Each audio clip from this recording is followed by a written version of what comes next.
that you have to deal with. Very good. We're going to switch now to rural health. It's another one of the major special populations that are the targets for the ETGC initiative, and I'm really pleased to introduce our speaker today, who's spoken with us before on complementary alternative medicine. Dr. Jose Loera is an associate professor here in geriatrics, and he has over 30 years of experience in patient care, most of which has been with older adults. His main areas of research interest is complementary and alternative medicine, and the use by racial and ethnic populations where appropriate data exists, and also the use of telemedicine in the care of older adults with difficulty accessing health services, particularly those in rural communities. The title for his presentation is Needs of the Oldest Old Living in Rural Texas, and Is Telehealth the Answer? Dr. Loera. Good afternoon. Can everybody listen, hear me? Okay. When asked about telemedicine, I used to jump that high of enthusiasm. Now it's a little more curved. I kind of look to the person that asked the question about telemedicine without jumping. 10 years ago, everyone that jumped into the bandwagon of telemedicine used extreme impressions of this technology will revolutionize the way medicine is delivered. And we're 10 years down and probably longer, and we're waiting for the revolution. And it's a very basic principle of why hasn't it gotten everywhere? For those of us that precede the time of brain scans, CT scans, facsimile machines, cellulars, and then if we jump to the 18th century or even before, discoveries take a long time. Oh, my stethoscope, I feel naked without it. When this guy invented the stethoscope, it took over 30 years for it to be accepted as an appropriate tool in the helping diagnose problems in medicine. So if you say, how could they question it? The telephone, people wondered, what's this crazy technology leading us to? And the inventors were very frustrated and not wealthy as we would imagine someone would be inventing something important as a telephone. So everything takes a while because people eventually find the proper use. And this is the part that interests me now about telemedicine. What is the proper use? And what is telemedicine? We now use that word in our sleep, telemedicine. And sometimes you could find a whole book on just the definition of telemedicine. And all it is, it's electronics, which transmits information, helps communication, and provides some kind of support, and the key word is at a distance. So now, if you're familiar with articles about telemedicine, now you start seeing telehealth. And even our institution changed from telemedicine to, it rechristened itself to the Telehealth Center. So you wonder, what's all this about? A cartoon is always a cartoon. You either find it funny or you find it boring. But this kind of used to be the fear of many users and providers. Is technology going to be that, where there is no face-to-face, traditional, fuzzy-feely, touchy contact between a provider and a patient? It may happen, who knows, But then I came across this, and what I liked about it was it's a very simple way of delivering the message. Telemedicine as this truck is just a vehicle. It's your responsibility. If you ever find telemedicine interesting enough to start finding ways of applying it to your area of expertise and practice within the healthcare system, think of it as, can it help me carry this vase, this cup, safely to whatever you want to do? So it's just a vehicle. The content, what's inside, it could just be a driver, so it's a truck with a driver. So what's the difference even if you paint symbols outside? But if it's a driver with equipment, with trained personnel, then it becomes a more useful than just a truck. And telemedicine is the same thing. The impact on healthcare is negligible if you do not provide the adequate tools to it and the right service, and that's where everyone is stuck. You heard a presentation on applications of telehealth within special population in the penal system, and it has very good applications.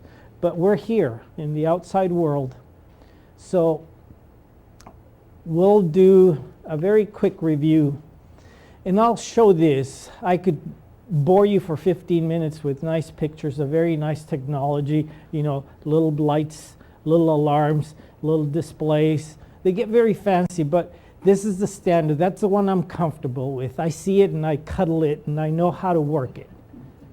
But let me tell you why, and this is important. It's sturdy. You can lock everything.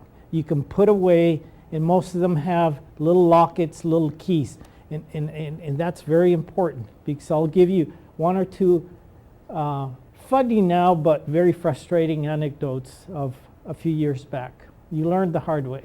Then the screen, which is mobile, that's the little eye. Then we have earphones, and then we have more little wires, and this is a long thing with this tethered wire cable. And that's an otoscope, or you can change the tip and make it a dermoscope, or change the tip and make it, and then plug it to another console, and you can make it you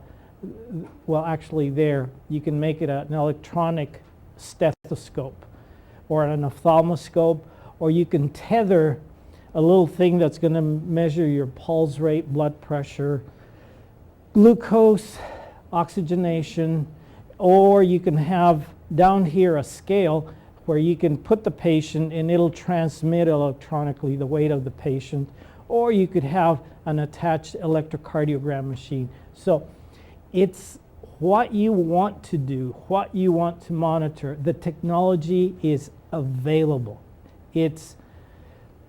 We're at that crux where if you want something reliable, easily accessible, made in China, therefore cheaper, you go to Walmart, okay? If you want something a little more, you go to, I'll stop the commercial things, but you go to another store, not so big, more selective. And then if you want styled something, then you go to the boutique of whatever. And the same thing with equipment. It depends what you want, what use you want to do, and then the bottom line, how much you want to pay for it. Back in the origins of these things, consoles that were in wheels, you could move around and then get all the plugs into the right hookups in a wall. You were talking about $50,000. And as production improves and the quality improves, the price has been coming down. But you're looking at a upfront investment for something like this. And this is more or less for stationary use, that it's not going to leave one building to serve another building. It may move around the same building or facility, but nothing more than that. What do we use it for? Okay, consultation. Let's call her student. Let's call her a student of medicine. Could be of nursing. Could be an occupational therapist learning to see what the hell did doctor see in this little hole, you know. So it serves for training, but it serves for delivering a service. So it's two services at once. And then this is the faculty, who is seeing exactly the same thing she sees through this otoscope. And it's the image that the second student or the second specialist can see in this console. And then he will say, what do you ask her? Therefore, there's a distance mentoring of this individual.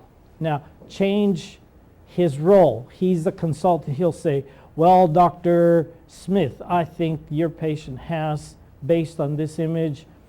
So that's a clinical service. So dual functions. You can mentor and teach, and you can deliver a service. Same thing, psychiatry. One of the places, if you want to read how telemedicine has worked very well in another region, geographical setting, psychiatry through distance telehealth is Australia. And Dr. Yellowlees, look him up. He's revolutionized how psychiatry is delivered in Australia, where the not so many psychiatrists are concentrated in their cities, which are all east, south of the country. And then the rest of the country, including their penal system or academic centers, don't have that many. And they have an enormous network where they do telepsychiatry. Disabled patients, very interesting group, another special population. Mentoring, as I said, mentoring in radiology is a very important function of telemedicine, and remote education, where we probably could easily classify this as remote education. What we're using telemedicine to be able to reach other groups. And telementoring, where these surgeons are conducting operation, and perhaps the groups watching are surgeons practicing on whatever, a little dummy. I won't say animals because I'll probably offend a certain group of animal lovers. So the question is,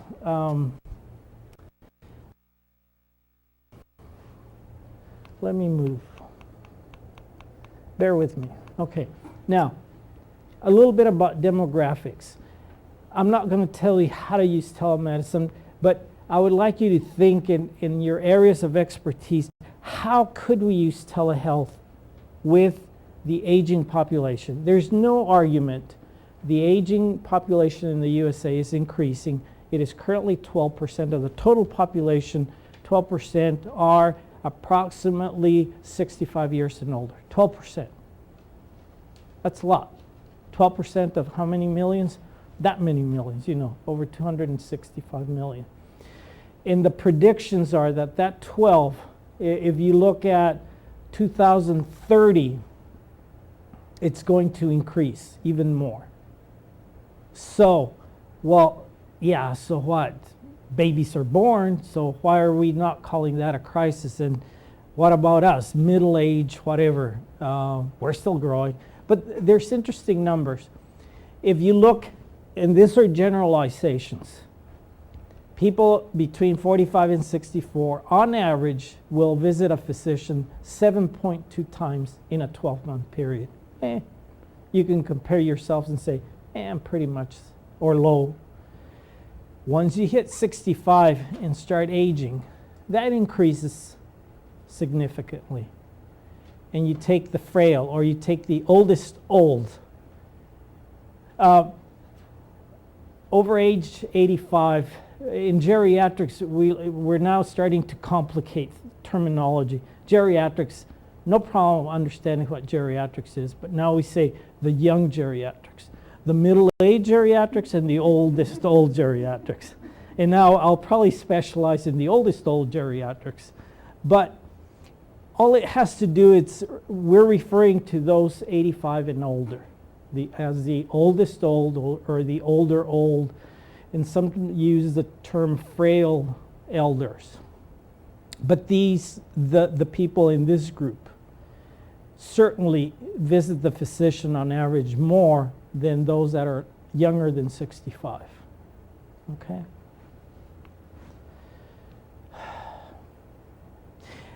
Pediatrics was kind of like, what the heck is that in the 19th century? And then they really got behind it. And all of a sudden, every university that had an academic center created a department of pediatrics. And they've done amazingly well. and they produce them in mass. These are 2001 figures. 62,000 plus pediatricians for approximately 59 million children in the US. So that gives every pediatrician, if every single pediatrician practiced clinically, that would give them that ratio of patients per individual. In geriatrics, it's not that good. And then of the registered geriatricians, in the next 10 to 20 years, there's going to be a significant decrease of those that identify themselves as geriatricians from age or from choice of leaving geriatrics altogether to practice other fields. In 2003, as I said, the 12% approximately means it's about 35 million. In about 20 some years from now, it's going to be 75 million people older than 65. And of those over 65, the ones that are living alone, 50% are women and over 23% are men. And we know why. You guys survive longer than men. And men remain married longer than women because we make widows. And men stay comfy with a wife and then they die and make the wife miserable because now she's alone. Elderly living alone have higher poverty rates. Now let's look at our area of target area, East Texas. All these initials and acronyms and all so forth have to do with how all these counties are classified. And the one thing is, of all the shaded areas or counties, these are the ones that are classified as rural counties, which is bad, but it's good because if you can ever develop your idea of how to apply telehealth, that's where it's going to work. Because right now, the way telehealth is funded, if they say, okay, you want to start something in telehealth, show me you're going to service a rural community. And if you do say like, well, I'm going to service East Texas, and they say, oh, that has merit, we may fund you. But if it's not a county that's considered rural, your chances of getting funding are not as good. The population in East Texas, approximately 4 million. Some are saying it's close to 6 million. 12.8 are over the age of 65. So this area of East Texas is concentrating elderly way above the state and national average. Okay? So it's selecting itself for concentration of elderly patients. 71 counties is what East Texas is made of. 52 are rural. Elderly population living in rural areas reportedly will continue to increase. Why is that important? Poorer health, higher rates of chronic illnesses, higher rates for alcohol and tobacco use. What's telehealth for? Well, let me give you some background. 10 years ago, there was a lot of interest from researchers at the University of Texas here at Medical Branch, at UTMB. They figured telehealth, elderly, nursing homes. And sure enough, there was a lot of money put in. Grants were written, grants were approved, grants were funded, equipment was purchased, and people went out like crazy to establish machines not as nice looking as the one I showed you in the little cart, but something that looked like it. And they placed them in certain nursing homes within Galveston County. And they said, okay, now we're going to start studying it. But the objectives and the way it was going to work were not very clear.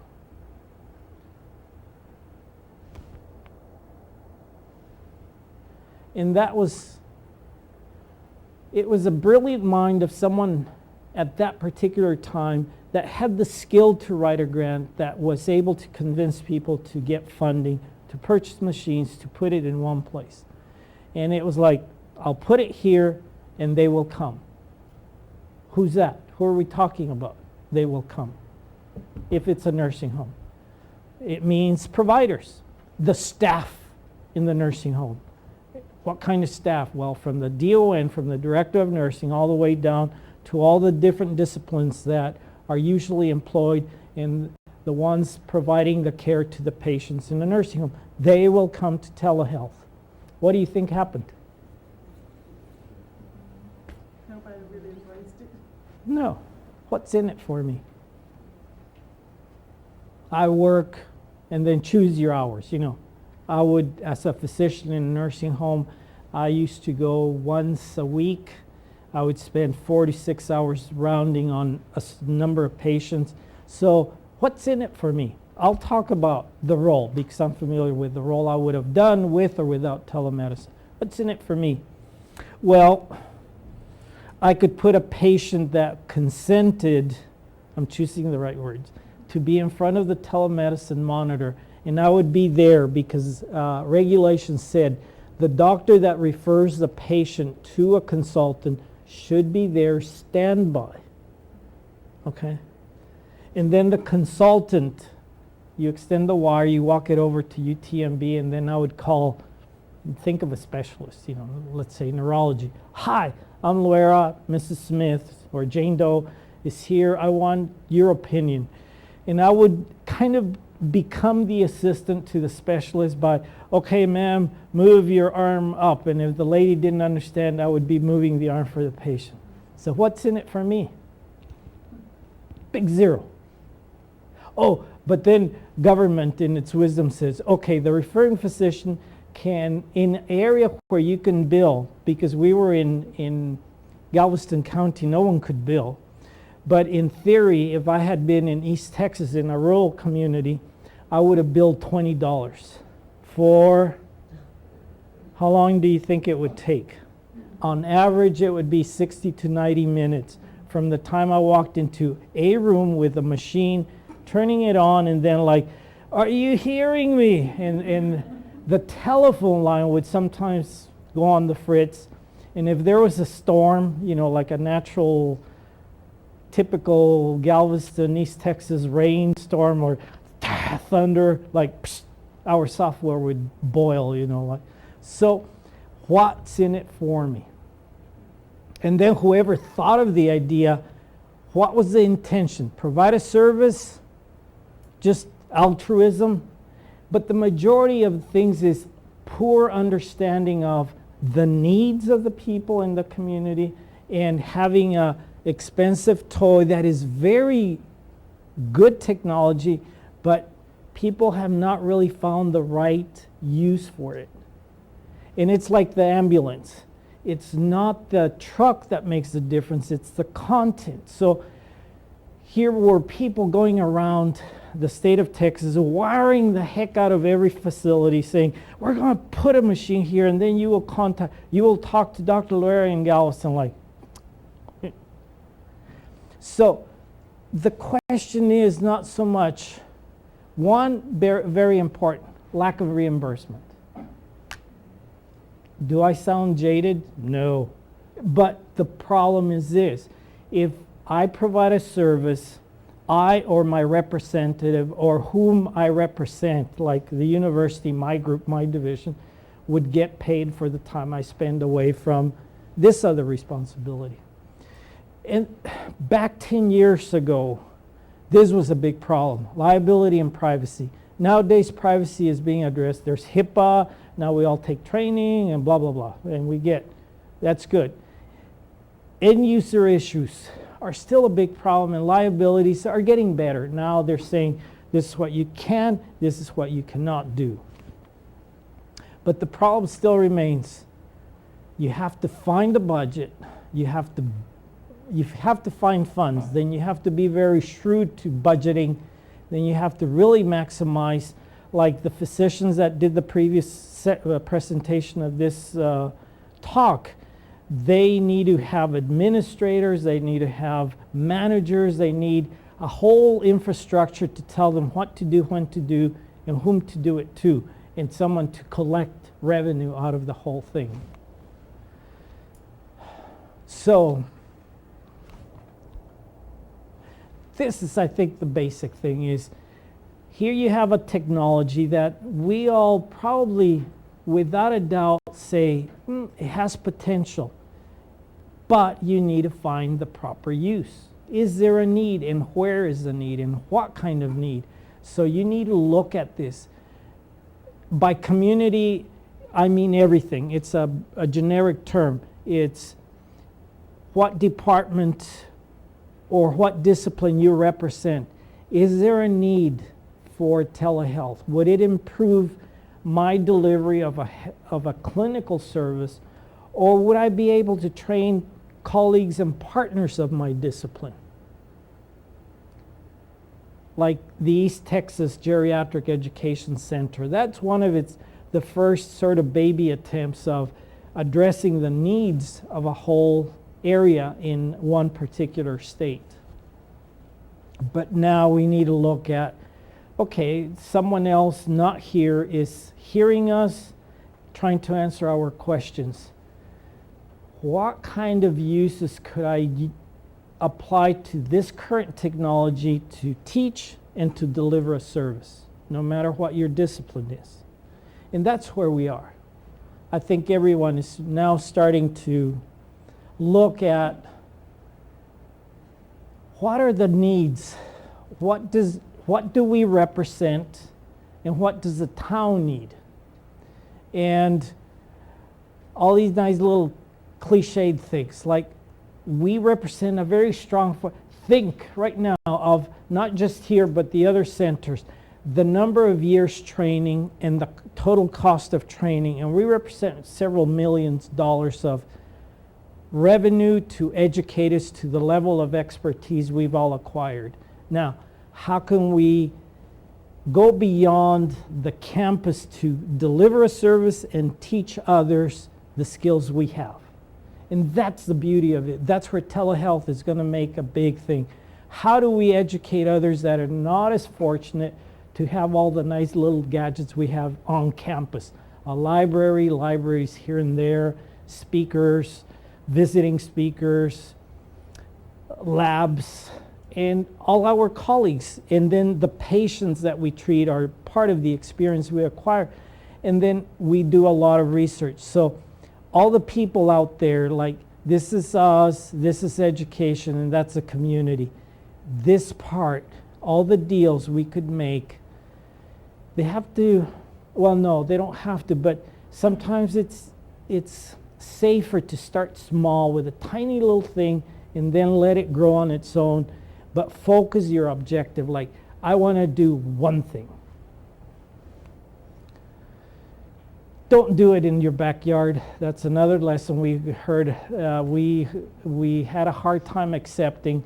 I was more or less a passive follower of many of the projects when, oh, we need a doctor, because the people that were really gung-ho on telehealth 10, 13 years ago were non-physicians that had brilliant ideas, were very good at research, writing grants, getting money, and setting up projects. And it was like, oh, we need you. You're geriatrics? Yeah, okay, come on. You know, like, are you interested in telehealth? Yes. And then my name would be included, and that's where we would see. But putting things in the backyard don't work. Like I said, why should I drive to 21st Street? Turner was one of the volunteer facilities, and then change my role and start working telehealth to communicate with me again. Like, made no sense. Okay. You need to look at the need in the area. Like, what is missing? Like, can I deliver the service or deliver a professional who will deliver the service easier, faster, more secure than someone driving to come to UTMB? So you need to look at what are the health services needs and what does education lack in that area. And then you need to look at demographics. If we talk about aging, well, East Texas is an area that's being clearly identified. Galveston population, it's tri-ethnic. The younger than 18 and the older than 75 are the two peaks of population growth. So what does that mean? Well, the working force hasn't increased, it's actually decreased. So you're going to need, well, okay, so what? We always have tourism. Well, no, because for every elder, you're going to need at least 3 providers to make things really work. But there's no age-related providers, family or trained providers. They're going to have to come from somewhere, League City. So telehealth has a potential in the future as we start seeing population demographics change and select themselves, where if you say Florida, you will say retired people. And Florida and Texas, even in the year 2050, after California, New York, and Illinois stop growing, these are going to be the 2 states that will continue to grow in population, and particularly elderly population. So that's good.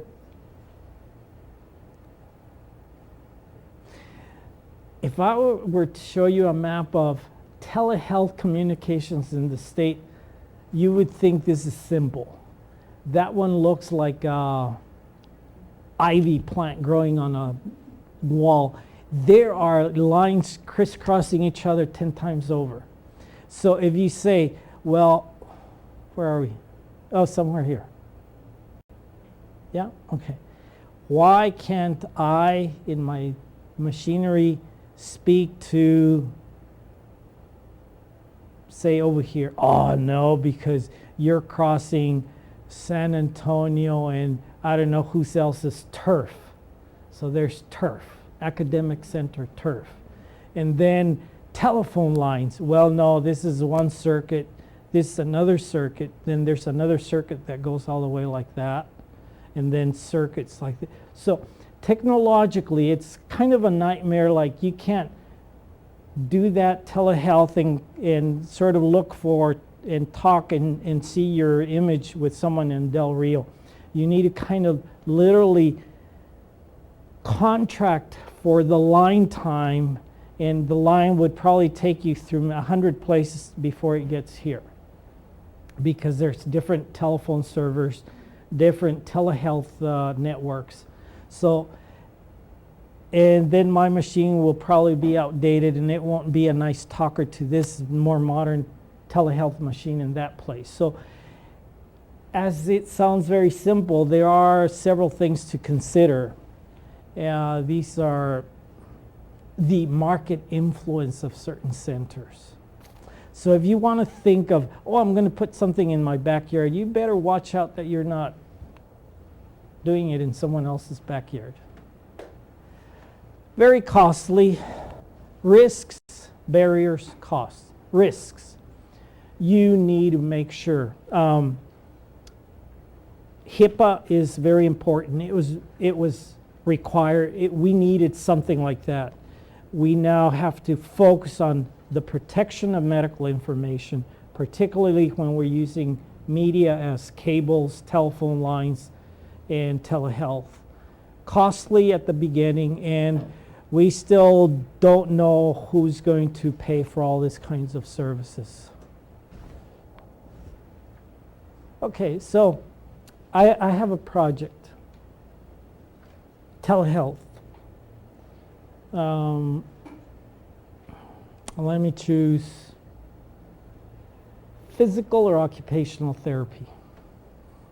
What would I do? Well, I would go look and see demographics. Which little town around us does not have OT, PT services? Then I would find it.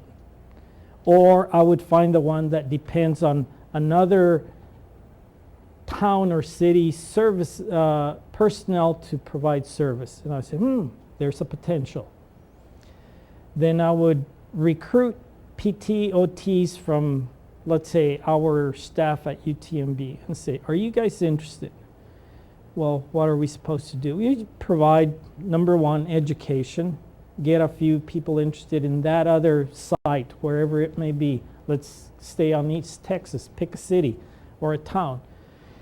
And then we'd say, we are willing to train you, one person, two people at least, to do some simple assessments. Okay. What else? Oh, we need to get the community on board. We need the community to buy in. So how do we do? Well, let's find a senior center in the community we choose, and we're lucky, we find one. Or we find a church that, for some reason or another, has a group of seniors that go there to do bingo or whatever, or go to a bingo hall. Well, no, that's the other lesson I learned. Never compete with bingo time. You will lose out. Never. I've tried competing with bingo time in nursing homes, and I tried competing with bingo time to take the hall away from bingo time to do telehealth. We got booted out very fast. So don't do it. So find the people more like the bingo crowd that would be willing to sit there and to listen. And then you entice the population. You invite the elderly or their family members or providers and say, come do, and then a simple, attractive TV kind of morning stay fit program, something simple that doesn't make them feel guilty or inadequate. And then give them badges, give them something for their time invested. And you start recruiting, you sell the idea. But what's important in those activities, as this activity has become important as part of our education, is you mature in the technology. And I'll explain, and it's very important. Way back when we started dividing our division of geriatrics to one clinic here and then clinics over there, and we had responsibilities that we had to attend lectures and faculty meetings, for example. Okay, all faculty have to sit here and listen to whoever, and we'll count heads, and if the faculty don't show up, the consequence, all that, okay. And then all of a sudden we realized, well, why should I, being in Texas City, have to drive like a madman to make the meeting here and then drive back like crazy to meet my first patient at 1 p.m. So we figured, there's a need for technology. So we got wired, hooked up, and now the faculty that are in Texas City just have to go to that little room with telehealth, sit down, have their lunch, and listen and attend the faculty meetings. And Santa Fe came on board the same way. So there was a need and there was technology. And the funny thing, then all staff meetings went the same way. And at the beginning, some of you may recall, people would walk in, see the monitor, and would go. It's that thing of, there's a new person. Everyone would do the waving. Now you can see us walking in and out. No one really pays any attention. That's part of the maturation.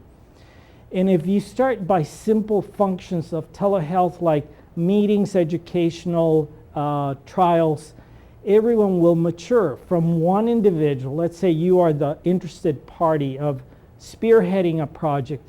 You will get two, and at the end of a 6 or a 12-month period, you'll be surprised how many people know how to turn on, push buttons, and be wizards with telehealth. And then the hardest to train are the health professional faculty members. Man, you bleed to get them into, I'll speak of physicians, I won't talk of any other profession, but we're very reluctant, I know, I'm not interested, and we can't have people look over, over our shoulders that we are uneducated, like for computers. One had to start where no one was watching, and then be afraid of that first button, and everything would sap down. And with telehealth, I don't know how many times, let me tell you, I've been doing it a long time. On last Friday, I was mentoring a student through telehealth. The student is not on campus, it's far away, and it was time to do the stethoscope, and I wasn't with him, I was distracted, and to hear the stethoscope sounds that it did, I had to put my earphones and then turn the amplifier on. And he goes, well, Dr. Blair, I'm going to start examining the heart. Yeah, go ahead. And here I am watching the view. The monitor is very good image, high quality. And he says, can you hear the murmur? And I thought, no. And the earphones are on the side. So you need to be with it, you need to participate. And then I put them on, and because the patient can see me, like I kind of like I'm foolish. So you have to be very careful of following the etiquette of an examination room, of a patient-student encounter. And it was one of those times that I don't know. My functioning half brain was somewhere else, and you can't allow that. You need to, like, if you're really interested in pushing this, what's in it for me? Well, I'm involved in a project, and I'll mention it briefly at the end. But who's going to answer the phone? You need to be an excellent salesperson to sell your idea, to sell your project, to commit people to work with you. You cannot do this thing alone. And every year, almost every 6 months, I visit several of the schools, which I will not name, to recruit people to jump into my programs. I have a project, and it's very interesting. But telehealth is something we all perceive it as extra work, over and above what you currently are doing. It's not an easy thing to become involved. You need to become proficient. You need to mature. You need to become comfortable with the technology. You need to expect. You need to prepare for failures of, let me see if I remember the numbers. Of 25 sessions, 3 we could not conduct in a 12-month period because of equipment failure. We're below the national rate of equipment failure. And one was, there was this lightning that hit about 10 feet away from the facility where we had one of the machines, so our software suffered damage, so we couldn't continue the communication. The second one was one of those nice Galveston, Texas thunderstorms, and we couldn't get good image, so we canceled. We never leave it to maybe. No, once we see a distortion, we cancel the session. And the third one was, the plugins. Someone had gone and wiggled our cables. Someone from that facility had gone and tried to hotwire one of our cable connectors, and some damage occurred. So the equipment, once you make sure of the installation, equipment failure should not occur that often. So in today's world of technology, one of the biggest failures is not having the interested parties. And we recruit patient volunteers without any trouble. When they know the day we go there, they line up, like, I want to participate. So, but it took a long time to sell the idea to institutions, to other disciplines that are participating, and even to other health professionals that weren't sure why we were doing it. But I think you have to ask yourselves, what's in it for you? Do you really want to get involved with telemedicine? Telemedicine won't lack if you don't join, but you represent quite a number of disciplines, and if you can think of a project, you probably will find a need for it, and it's a matter of moderating your enthusiasm to try it in a short, small scale, prove your point with basic information, and then go on to expanding the service, rather than putting it in nursing homes saying, the doctors will come. They never came. because it was not a technology they wanted. They, to this day, do not perceive it as a need to continue performing and delivering healthcare services to the residents in long-term care. So long-term care is a kind of a fuzzy area. And many of the researchers, I used to hear the terms, oh, but that population is the highest in need and the most isolated. They were not familiar with regulations in long-term care. They did not even know the basic standard that every patient in a nursing facility does require of an attending physician, and that attending physician by law must see that individual a certain minimum of times. So the concept was wrong. So now, because there's no money for clinical services, in the last 3 years I've been involved, and now this is just a little project for an educational project. We passed our pilot phase. We did 12 months pilot where we do telehealth distance education program. And it means that I go to my comfortable suite, telehealth suite here on the 3rd floor. We send a student 19 miles away to a facility which has a machine like the one I showed you, and then they perform a geriatric assessment of an elderly volunteer, quotes, patient.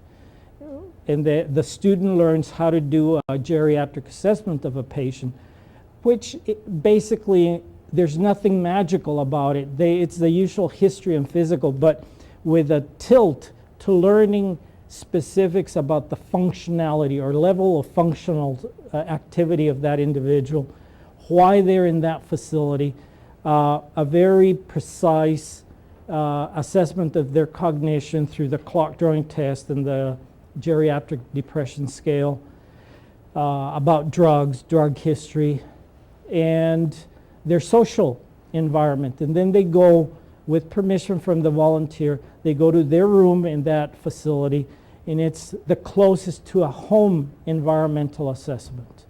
And then they let the patient talk about the photographs they have, and then we do a physical examination of the patient in front of the telehealth, and I can share the same heart sounds, otoscope, eye, nose, mouth examination of the individual, and I can instantly give feedback to the student about lung sounds, heart sounds, belly sounds.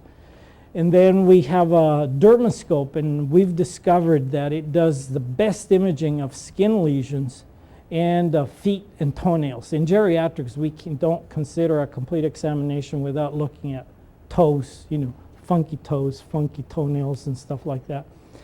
And students didn't really warm up yet.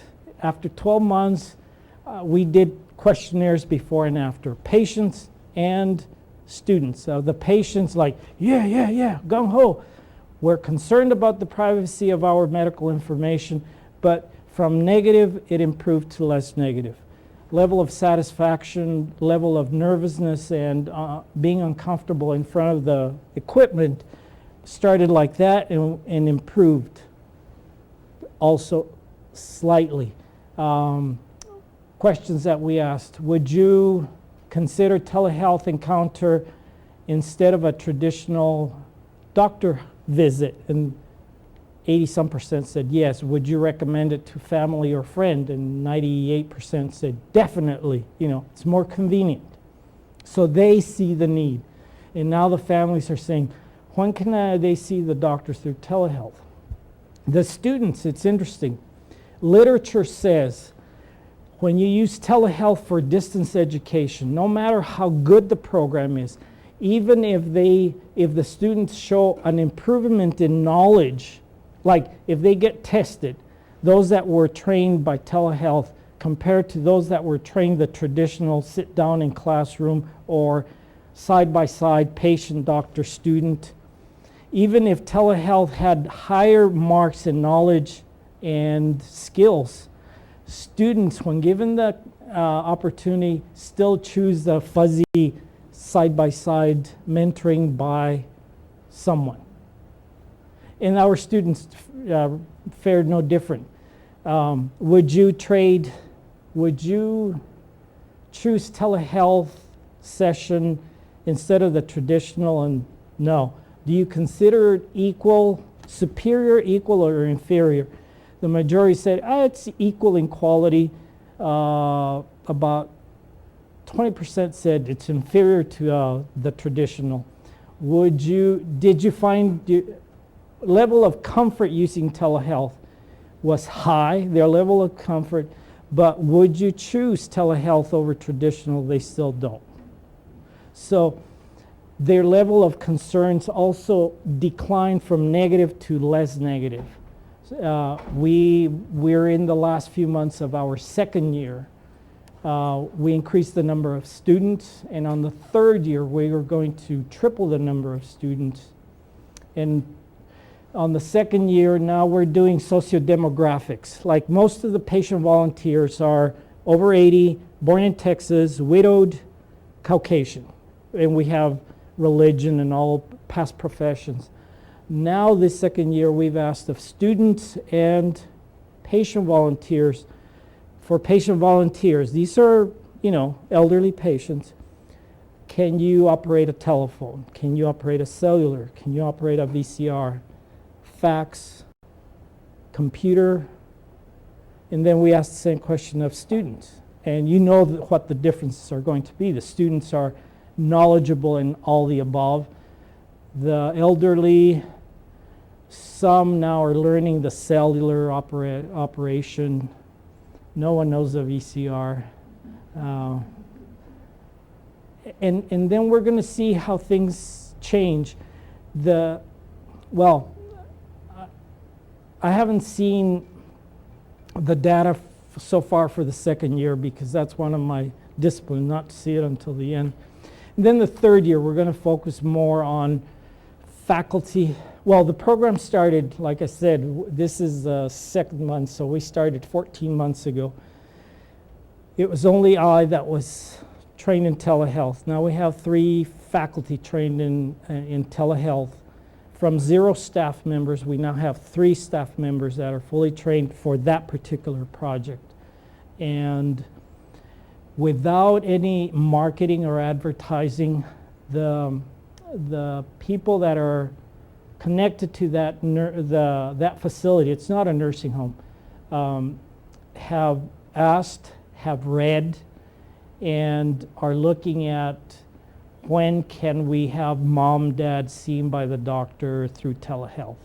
So by word of mouth, it's starting to make an impact on the expectations of a very narrow public about technology. They're starting to see, it's nice to see and we invite patients that have their dear ones interested.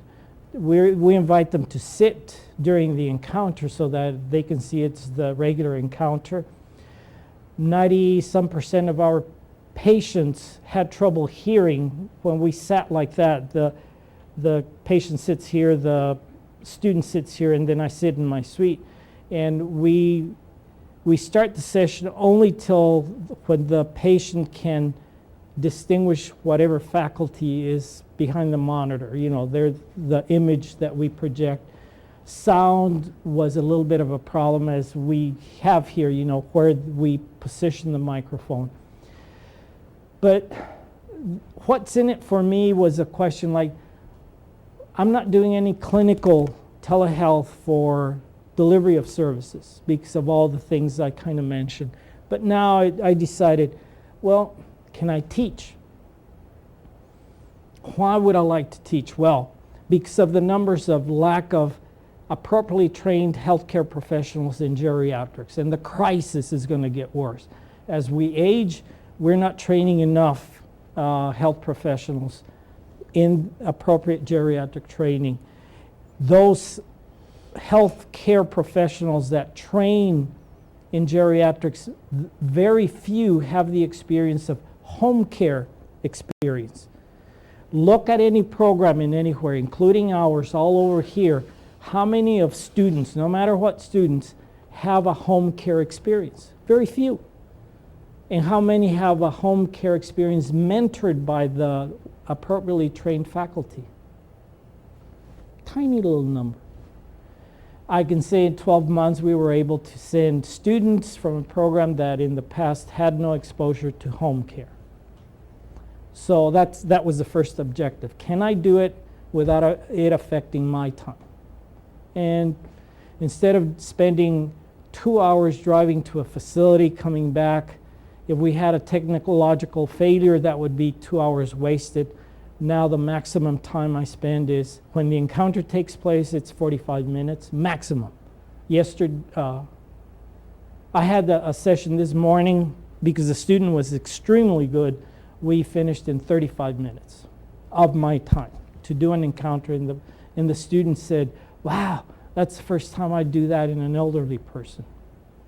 And after that session, he was going back with the patient to visit in the patient's room and get a little bit of who was he? Why is he there? And talk about the favorite family pictures. And then they do a write-up. In the past, that student would have not gone out there, and their physical examination was mentored by a faculty. So telehealth has its uses if you wait for the right moment, the right situation. And I can see the potential for an educational program jumping to a dual, delivering a healthcare service and educating health professionals. I will stop here and invite any questions. Yes? I was just wondering if the difference between the students and the patient was due to travel. You know, patients hate to go long distances for medical care, and maybe students hate to travel long distances to give medical care. I think so. If you're interested, I can later give you a reference that I came across where students were asked about how do you feel going off campus to a rural assignment. You know the clerkships. Most professions have clerkships that go out to rural. How do you feel? And they all expressed one problem.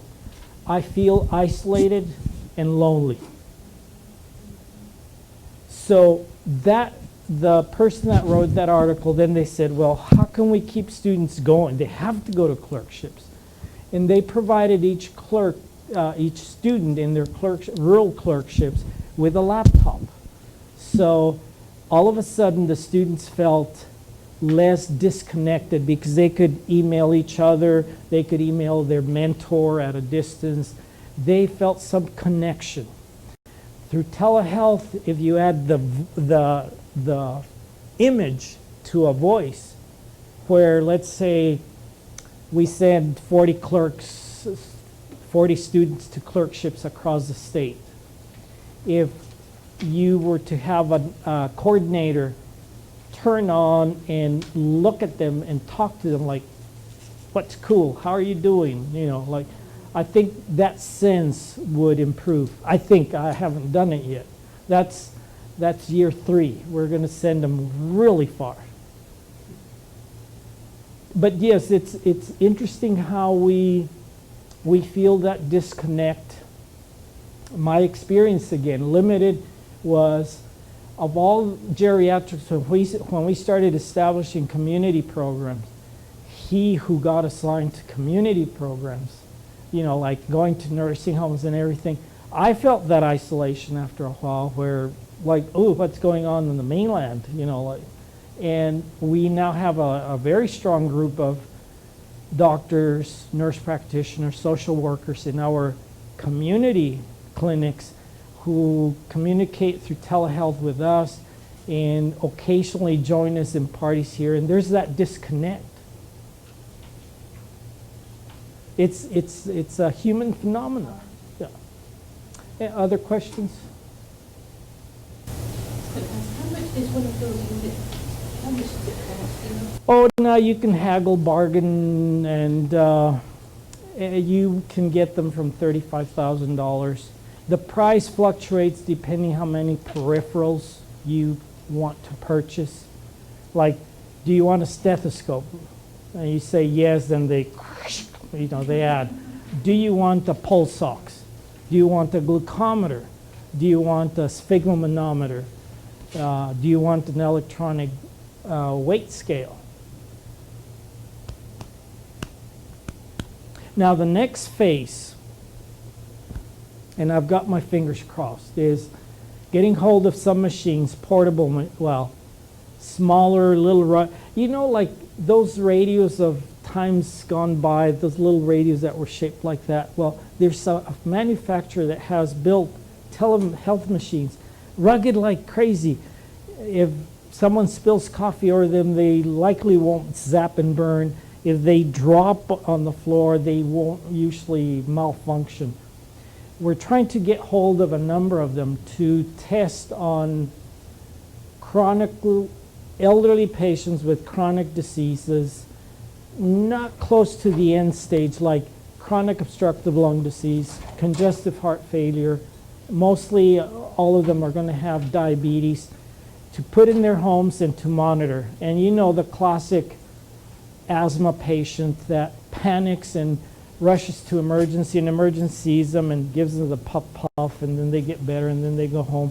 This one will be pushing a button and calling the provider. Could be a nurse, could be a doctor in training, and seeing that image and like, okay, calm down, Mrs. Smith, show me your lungs. Put that thing on your chest, and then I can hear the breath sound. Like, ooh, it sounds bad. Did you get your nebulizer treatment?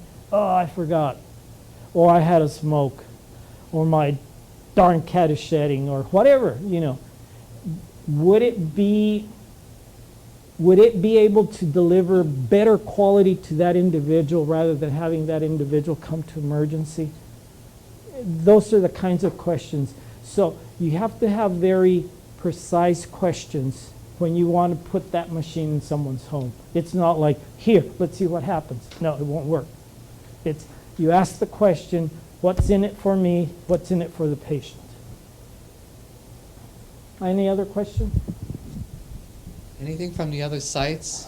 I think it might be kind of interesting, since we have all these sites in the rural areas of Texas, to have an idea, what's the extent of telemedicine use that they've experienced out there at all? Anybody? Well, at Lamar, we run an epilepsy clinic as well as a special needs clinic for children with UTMB through telemedicine.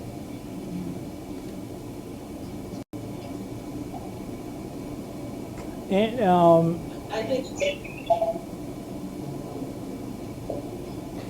it certainly is a wonderful advantage to the families not having to drive. right. That's a very important aspect of telehealth.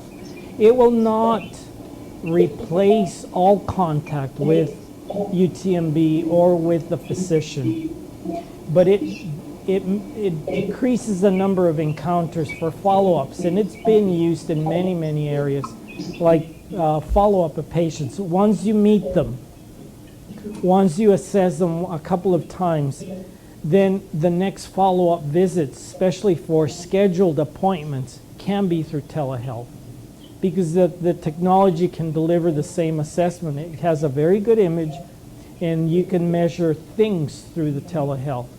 And it goes back to the question, you know, like, what's the cost? Well, in an epilepsy clinic, you would probably need to do a good transmission of the image to be able to sit and evaluate that child and the movements and everything in a neurological examination. Any other questions? Any experiences at SFA possibly with telehealth, telemedicine?